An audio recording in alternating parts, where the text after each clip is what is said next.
Hello, curious minds, and welcome to this intellectual journey. Today, we delve into the work of one of the 20th century's most courageous, influential, and profoundly controversial thinkers, a woman who looked directly into the horrors of her time and dared to ask the most difficult questions. Her name is Hannah Arendt, and her work is more relevant today than ever. We live in times of impersonal bureaucracy, extreme polarization, and a dangerous speed that often prevents us from pausing to think. Arendt warned us about this. She taught us that the greatest danger doesn't always come from sadistic monsters, but from blind obedience, indifference, and the simple inability to critically reflect on our actions. The big question guiding this essay is, what can we learn from Arendt to navigate our complex world? How can we avoid what she called the banality of evil? To answer, we must unravel her life, her analysis of totalitarianism, and her beautiful theory of human action. Prepare yourselves, because this is a journey that will change how you view politics and morality. Before we dive in, a brief note. To bring this narrative to life, I've used artificial intelligence tools to generate many of the images you'll see. Think of them as a canvas, a way to illustrate the ideas and atmosphere of what we're discussing. They won't always be a literal representation, but a visual accompaniment to let your imagination soar with me. I sincerely hope you enjoy it. To understand Arendt, we must first understand her life. She was born in 1906 in Germany, into a secular Jewish family. She was a brilliant philosophy student, a pupil of giants like Martin Heidegger and Karl Jaspers. But her academic life was cut short. The Nazis' rise to power in 1933 changed everything. She witnessed not only political catastrophe, but moral collapse.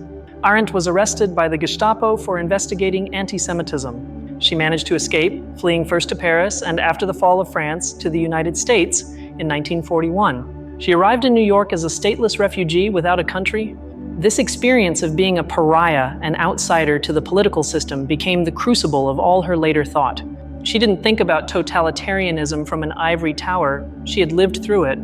It's crucial to understand something she herself insisted upon. Hannah Arendt did not consider herself a philosopher. Philosophy, she said, concerns itself with man in the singular, with eternal truth. She was interested in politics. Politics deals with men in the plural, with life in common, here on earth. She was a political theorist. Her goal wasn't to find truth, but to comprehend the world we share. Her thought is a direct response to the rupture of tradition that the 20th century brought. The old concepts of morality, politics, and humanity no longer sufficed. They had shattered. The Holocaust wasn't just another crime in history. It was, for her, an unprecedented event that revealed a new form of government and a new kind of evil. Her first great task was to understand it. Thus, we arrive at her first monumental work, published in 1951, The Origins of Totalitarianism. This book isn't a simple history of Nazism or Stalinism. It's an autopsy. Arendt sought the elements that, when crystallized, created this completely new and monstrous form of government. She wanted to understand not just what happened, but how it was possible. Arendt identified three key elements that converged. The first was anti-Semitism, which evolved from religious prejudice into a political ideology that defined a global enemy. The second was imperialism, bureaucratic expansion for expansion's sake, which taught Europe to treat entire peoples as disposable in places like Africa and India. The third and most crucial element was the collapse of the nation-state and the emergence of millions of stateless and superfluous people, refugees like herself. People who had no right to have rights because no government recognized them. This mass of uprooted people without a place in the world became the perfect material for totalitarian movements. But what exactly is totalitarianism for Arendt? It's crucial to distinguish it from a simple tyranny or dictatorship. A dictator wants all power. A totalitarian regime wants total control. It doesn't just control what you do, but what you think and ultimately who you are. Its goal isn't merely to oppress people, it's to transform human nature itself. Totalitarianism, Arendt says, rests on two twin pillars: ideology and on terror. Totalitarian ideology is an iron logic. It's a single idea, the struggle of races for the Nazis, the class struggle for the Stalinists, that claims to explain absolutely all of the past, present, and future. It leaves no room for doubt, contradiction, or real experience. If ideology is the logic, terror is the engine. But it's not just terror as a tool to scare opponents. In totalitarianism, terror becomes total and arbitrary. It's used against objective enemies, people who have done nothing wrong, but who are guilty simply by existing, like the Jews or the kulaks.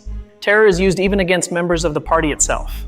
The ultimate goal of totalitarian terror, Arendt says, is to make human beings superfluous. Concentration camps weren't just for killing people or exploiting them. They were laboratories to erase individuality, spontaneity, and dignity. They were factories to destroy the very idea of humanity, to demonstrate that nothing matters, that no one will be remembered. And the condition that allows this to flourish is a loneliness, or isolation. Not the solitude of being alone, but the isolation of not belonging to a common world. When people are isolated, uprooted, distrustful of each other, and lose their common sense, they become easy prey for the iron logic of ideology. Totalitarianism destroys the space between people. This analysis is bleak, but Arendt didn't stop there. Having diagnosed the worst political ailment, she dedicated the rest of her life to seeking the cure, or at least, health. If totalitarianism was the total destruction of politics, what then was politics in its purest, most human form? This led her to write her second great work, The Human Condition. Published in 1958, The Human Condition is Arendt's most luminous work. In it, she analyzes the vita activa, the active life, the three fundamental activities that correspond to our condition as human beings on Earth. These are not a hierarchy from best to worst, but three distinct modes of being. The first activity is labor. This corresponds to our biological condition. It's the work we do to stay alive, growing food, eating, sleeping, giving birth. Labor is cyclical, endlessly repetitive, and its products are consumed almost immediately. Its life is pure survival. Arendt associates it with the animal laborans, the laboring animal. The second activity is work. This corresponds to our worldliness, the fact that we don't just live, but inhabit an artificial world that we build. Work creates durable things: a table, a house, a work of art, a book. It gives permanence and stability to our existence. It is the activity of homo faber, the crafting or making man. Labor keeps us alive and work builds our world. But for Arendt, the highest activity, the one that makes us fully human, is the third: action. Action corresponds to the condition of my plurality. The fact that we live on Earth not alone, but among other human beings, each unique and different. What is action? It is acting and speaking together. It is the only activity that occurs directly between people, without the mediation of things.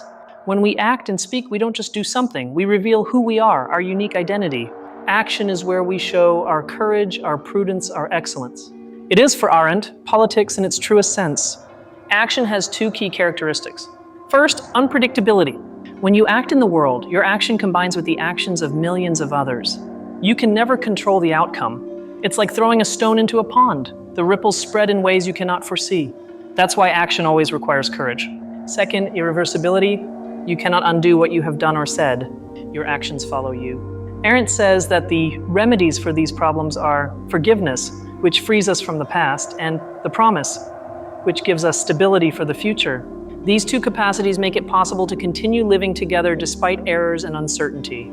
Action and speech create what Arendt calls the space of appearance, or the Hafintan public sphere.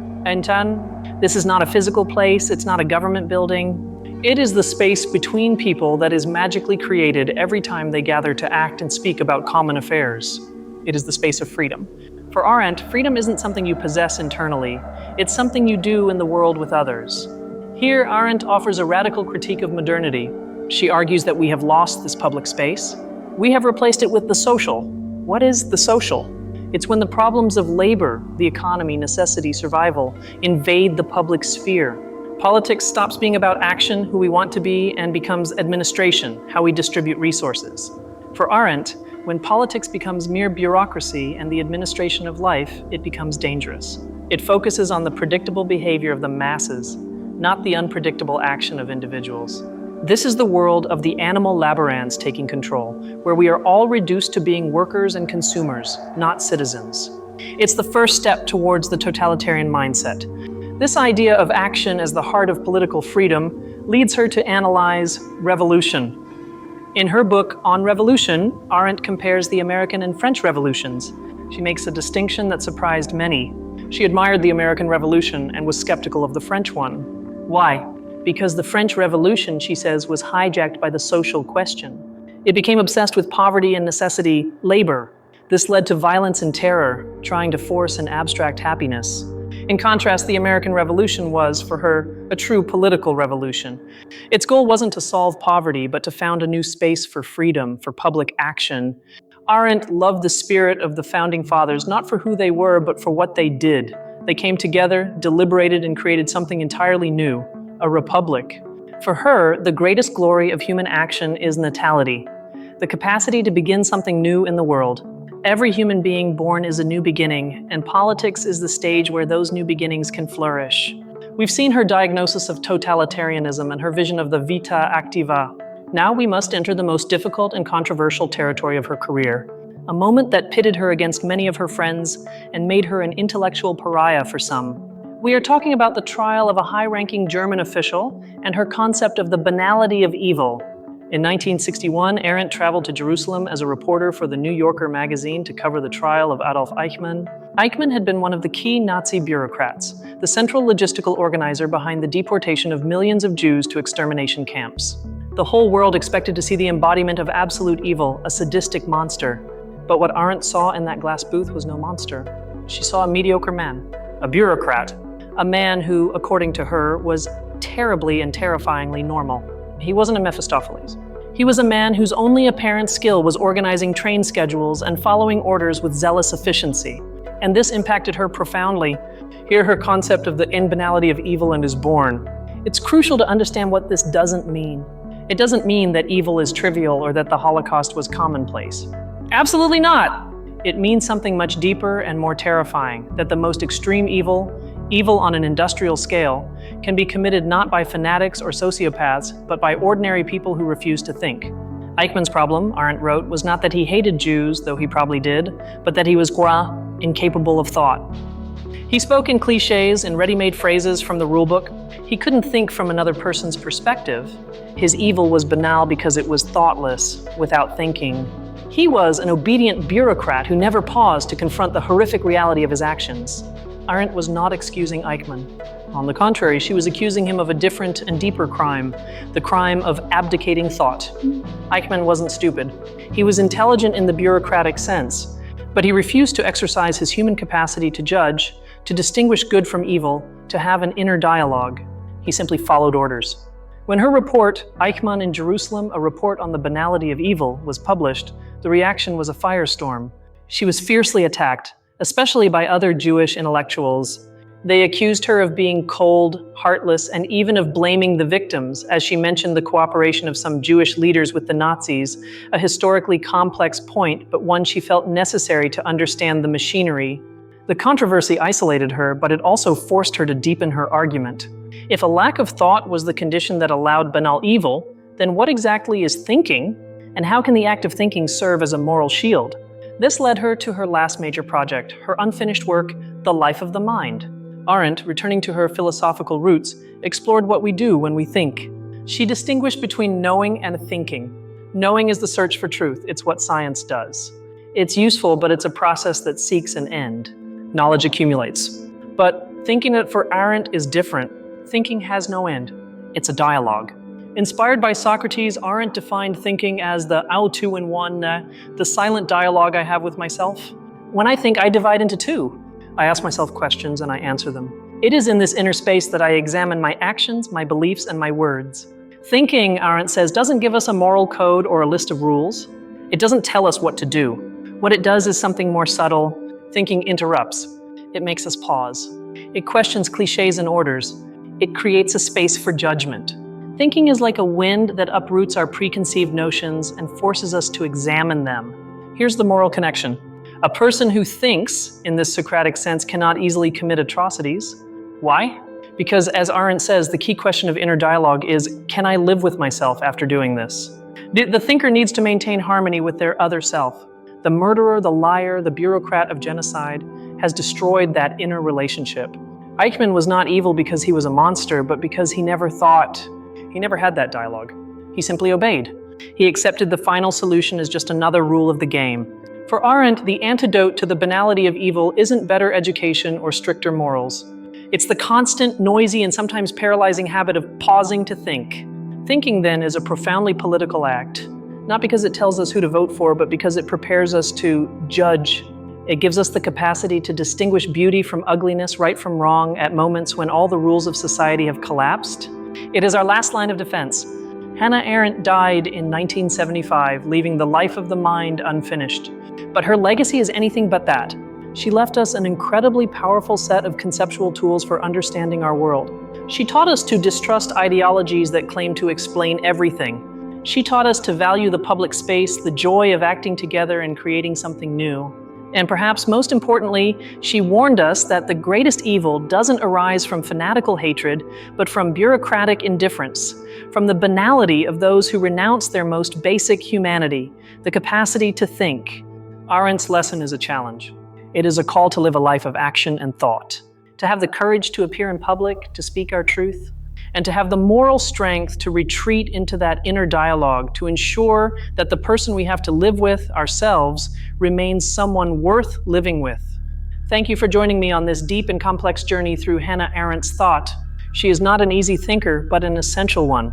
I hope this analysis has given you new tools to look at the world and yourselves with greater clarity. If this essay has made you think, please share it. Comment below on which of Arendt's ideas impacted you the most. Is it the banality of evil? Or the beauty of action? And if you haven't already, subscribe for more in-depth analyses of the ideas that shaped our world. Until next time, keep thinking. Now let's return to the vita activa for a moment. Arendt's distinction between labor, work, and action isn't just academic. It has direct implications for how we value things. In modern society, she argues, we have elevated labor above everything else. We live in a laboring society where success is measured by productivity and consumption. Even work, the creation of lasting things, has been devalued. A craftsman who spends a month making a perfect chair is seen as inefficient compared to a factory producing 1,000 disposable chairs. We have lost appreciation for permanence, for a stable world we can call home. Everything has become consumable, as ephemeral as labor. And action, politics, has almost completely disappeared, replaced by bureaucracy. Important decisions are no longer debated in the public square by citizens. They are made in offices by experts and administrators who manage the economy or public health as if they were technical problems, not moral decisions about how we want to live together. Arendt's critique is that this laboring society makes us vulnerable. By reducing us to beings who only seek to survive and consume, we lose the capacity to act. We lose our freedom. We become docile, conformist, and worse, superfluous. If your only value is your labor, what happens when a machine can do it better? That's why, for Arendt, reclaiming action is an act of resistance. Every time you gather with your neighbors to fix a park, every time you organize a book club to debate ideas, every time you participate in a peaceful protest, you are creating a space of appearance. You are acting. You are being a citizen, not just a consumer. This also redefines greatness. For Arendt, greatness does not reside in great men, in the Napoleons or Caesars who impose their will. Greatness lies in the act of acting together itself. It resides in the promise of the American founders, in the courage of civil rights movements, in any group of people who dares to start something new. Now let's delve a bit deeper into the Eichmann controversy, because it's vital not to misunderstand it. When Arendt spoke of banality, she didn't say that Eichmann was innocent or that his evil was lesser. She said that the type of evil was new. It was an evil that didn't require demonic conviction. It only required a total lack of empathy and thought. In fact, Arendt supported the death sentence for Eichmann. Why? Because although his motive was banal, his act was an attack on humanity itself. By deciding who could and couldn't live on the planet, he had violated the fundamental principle of human plurality. He had done the unthinkable, and therefore he could not be allowed to continue sharing the world with us. The most painful part for her critics was her discussion of the role of the Jewish councils, Judenrat. She pointed out that in many cases these councils collaborated with the Nazis, creating lists and organizing deportations, hoping to save some. For Arendt, this was a moral collapse. It showed how, under totalitarian pressure, people could be led to participate in their own destruction. Her critics accused her of blaming the victims, of being a self-hating Jew. But Arendt saw this differently. For her, it was the most tragic proof of how totalitarianism destroys the space of appearance, how it isolates people and destroys their capacity for collective action and resistance. It wasn't an accusation, it was part of the autopsy of horror. The lesson she drew from this is that when the bureaucratic machinery of evil is set in motion, the only true resistance is the individual. No. The no of the person who refuses to obey, who refuses to be a cog. The person who thinks and decides, I cannot live with myself if I do this. It is the triumph of the Socratic 2-in-1 over blind obedience. Let's return to the life of the mind. Arendt planned 3 volumes, Thinking, Willing, and Judging. She only completed Thinking and most of Willing before she died. Judging remained a fragment, but it is perhaps the most important. If thinking is the inner dialogue and willing is the capacity to initiate the new, judging is our political faculty par excellence. Judgment, for Arendt, is the capacity to think from the perspective of others. It's not empathy, feeling what you feel, but what she called enlarged mentality. It is the capacity to imagine how the world looks from other viewpoints, and then use that information to form an impartial opinion on a common matter. It is the heart of the common sense that unites us. Eichmann completely lacked this capacity. He couldn't imagine the reality of his victims. He could only see his spreadsheet, his train schedules. His world had shrunk to his desk. He had lost his common sense, the sense that connects us to the shared world. Totalitarianism destroys the capacity to judge by destroying the public space where we can practice it. So, how do we cultivate thought and judgment in an age of social media, filter bubbles, and fake news? Arendt would tell us that we must actively seek plurality. We must talk to people who disagree with us. We must read books that challenge us. We must turn off the noise and take the time for the slow and silent dialogue of the two in one. She offers no easy solutions. Arendt is not a self-help guru. She demands courage from us. The courage to act and the strength to think. She reminds us that freedom is not a gift. It's a responsibility. It's something that must be earned and recreated by each new generation in the fragile space of appearance that we build together. Let's consider language. Arendt was obsessed with language. The way Eichmann used cliches and bureaucratic language was not accidental. It was a tool to hide reality. Calling mass murder the final solution or resettlement is an act of violence against thought. It's language designed to impede judgment. Today we see this in corporate jargon, political doublespeak, in the euphemisms we use to describe war or injustice. Collateral damage, personnel restructuring, operational efficiency. Arendt would scream for us to stop, to call things by their name, to use language to reveal reality, not to conceal it. Thinking requires clear language. Her analysis of totalitarianism also warns us about the iron logic of ideology. Any system of thought, whether left or right, that claims to have the one true answer to all the world's problems is totalitarian at its core. Real politics, human politics, is messy, contradictory, and based on compromise, not ideological purity. Arendt asks us to embrace the plurality of the world, to accept that there are many perspectives and that truth is not owned by anyone.